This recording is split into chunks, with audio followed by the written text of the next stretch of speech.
plenty of resources at your disposal.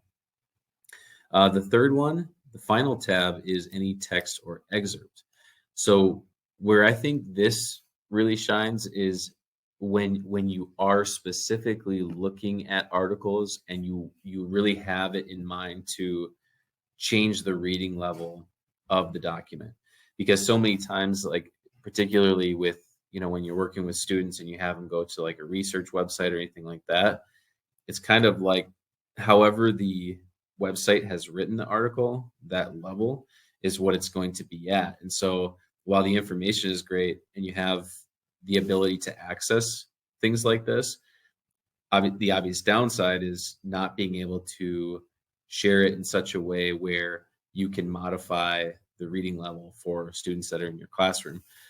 So what I did is actually, you could do this two ways. You could upload a PDF. So if you have like a library of resources, or if you have curriculum you've used in the past, the ability to upload a PDF is great.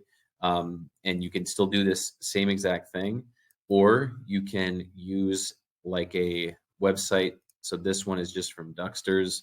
They do a number of different content areas, but let's say we want to grab this here.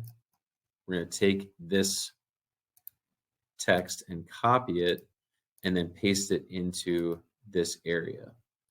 And then from there, whatever the text is that you're inputting, you would just go to your approximate reading level and then choose for that student, or it could even be your entire class, because if you have something that you feel is a really good piece of information from a website or from an article, but you think that the language is just too high for all of your students, you could use this process to bring it all down, so that if you read it together, or if the students are working together to read it, you can try to modify the language in it so that it's more understandable, and still be able to utilize that resource.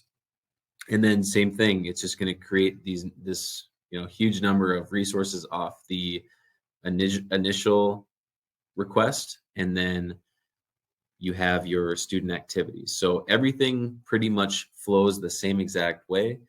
It's just, what are you trying to input, and what are you trying to build resources off of, and what's your end goal for your unit, and all the things that you want to include. So really great stuff from Diffit, and a lot of different versatile things you can do.